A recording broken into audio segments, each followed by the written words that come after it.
Makanya Allah itu tersinggung betul ketika ada orang merasa bisa ngelola cara hidupnya.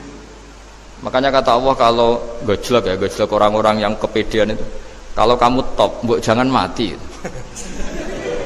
Itu falaula in kuntum ghaira madinin tarji'unaha in kuntum shadiqin. Kalau kamu merasa top itu jangan mati. Di mana-mana mati itu tidak top.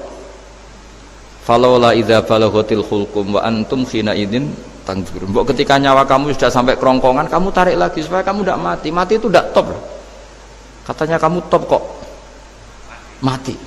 Jangan mati. Kalau top itu jangan mati, jangan miskin, jangan tua, jangan jadi jelek. Pokoknya top terus gitu. Itu digosok sama Allah. Tapi orang itu lupa bahwa ketika sehat begini kita seakan-akan ngelola kehidupan. Nah gara-gara merasa ngelola seakan-akan kalau mati lalu saya gimana ya kalau mati? Di kuburan ngapain? Terus kantornya gimana, kerjanya di mana? Ya tidak usah begitu. Nah ini di sini pentingnya tauhid. Orang dilatih berpikir al-khalqul awal. Afa'ayina bil khalqil awal.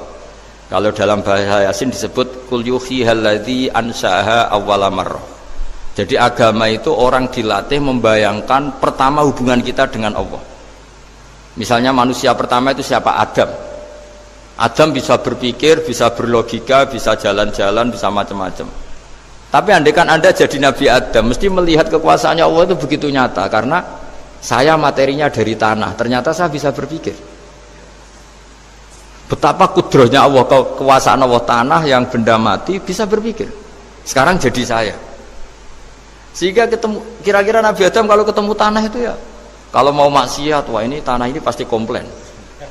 Nah di sini pentingnya beragama. Sehingga ketika Rasulullah ngendikan, jika kamu memperbanyak sholat, maka tanah-tanah ini bersaksi terhadap sholat kamu. Jika kamu maksiat, juga tanah-tanah ini menjadi saksi pemberat.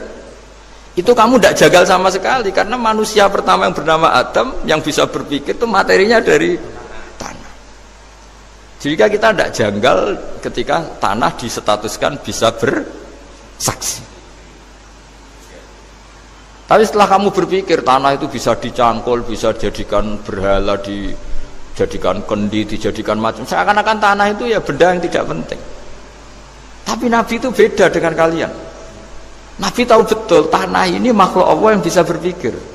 Sehingga Nabi yang ngetikan kalau kamu sholat sunat atau beribadah sebaiknya jangan di tempat yang sama, biar yang menyaksikan kamu sholat itu banyak. Kita mungkin kan masa bumi bisa bersaksi, tapi andaikan Anda Nabi Adam itu tidak akan janggal seperti itu, karena dia tahu materinya dari tanah dan ternyata jadi mata yang bisa melihat, jadi telinga yang bisa mendengar. Makanya Allah selalu mengingatkan, ingatlah al-khalqil awal, afayina bil khalqil awal. Karena khalqil awal ini yang menjadikan fitrah beragama yang baik. Sehingga ketika orang Yahudi bilang nggak mungkin Nabi Isa itu nggak anak zina, wong ibu kok tanpa bapak, anak kok hanya ada ibu tanpa bapak. Allah cara menjawab, inna masalah Isa indallahi kamatsali Adam. Jika kamu protes ada Isa karena tanpa bapak, ya protes dengan Nabi Adam tanpa ibu tanpa bapak. Nah ini diingatkan al-khalqil awal. Makanya Yasin bilang kul yuhyihal ladzi ansha'aha awwala marrah. Awwala marrah itu kamu harus berpikir ketika hubungan kamu sendiri dengan Allah zaman sebelum ada semua. Jadi misalnya alam raya ini, bumi sebesar ini, masa suatu saat terus hilang, hancur, nggak berbekas. Ingat saja bumi ini mulai dulu ya nggak ada, diadakan oleh kekuatan besar yang super ada, yaitu Allah Subhanahu wa Ta'ala. Nah di sini kenapa faham-faham ateis itu hilang di dunia, meskipun ada itu karena saking mungkin kurang peradaban. Makanya guru-guru kita mulai zaman Nabi Adam sampai sekarang itu cara berpikir sederhana. Bumi ini kadung ada, di mana-mana sesuatu yang ada pasti disebabkan yang lebih ada. Kan nggak mungkin bumi yang ada kemudian penciptanya itu udah ada. Itu kan ngajak goblok bareng gitu kira-kira gitu. Sesuatu yang ada disebabkan oleh sesuatu yang tiada. Maka guru-guru kita ngajari pertama sifat Allah itu wujud, karena ini wujud super atau kausa prima, terus kiai bilang wajibil wujud. Wajibil wujud terjemahan bebasnya ya wujud super. Karena wujudnya Allah itu yang mempengaruhi ya semua alam raya ini, dia harus di depan. Masa yang menciptakan di belakang. makanya terus disifati qadim. Qadim itu harus lebih dulu atau awal. Nah, makanya ketika Fir'aun ngaku Tuhan itu cara membatalkan Nabi Musa itu sederhana.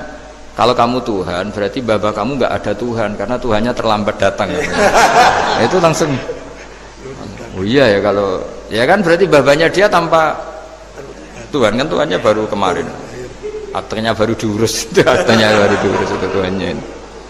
Makanya Fir'aun itu akhirnya Nabi Musa punya pengaruh besar di kalangan punggawa Fir'aun, karena ketika debat terbuka itu punggawanya dengar, akhirnya mereka iman sama Nabi Musa. Ini disebut wa qala rajulun mu'minun min ali fir'auna yaktumu imana. Banyak yang diam-diam ini iman karena logika Fir'aun jadi Tuhan itu nggak masuk akal. Yang benar adalah Tuhannya Nabi Musa. Nah orang-orang ini itu ya dibilang nggak loyal ya, pokoknya dia iman. Dan dia juga yang ikut rapat, besok Musa tangkap. Karena mereka sudah iman sama Musa, terus sebelum eksekusi itu datang, ini datang ke Musa. Tadi malam saya ikut rapat, keputusannya Anda ditangkap mau dibunuh, jangan lari saja dulu. Jadi kan nggak bisa disebut pengkhianatan, kan ini orang baik. Jadi malamnya ikut rapat, besok Musa tangkap bunuh. Iya Nabi Musa paginya sebelum di itu Musa, saya tadi malam ikut rapat dan keputusannya Anda ditangkap dibunuh, kamu lari aja sekarang. Nah kenapa iman? Karena logika yang dibangun Nabi Musa. Makanya ciri utama kebenaran itu bal naqdhifu bil haqqi 'alal batil fayadmaghuhu fa idza huwa zahid. Kebenaran sejati itu boleh diuji di mana saja. Dan Anda tidak usah khawatir kebenaran sejati itu kalah. Pasti menang. Kalau kebenaran itu kebenaran sejati pasti menang. Nah, di sini terus ada ulama-ulama kayak banyak lah, termasuk di Indonesia kayak Pak Quraisy Shihab, kayak yang nyaman saja anak-anaknya di luar negeri karena merasa kebenaran sejati itu tidak akan kalah.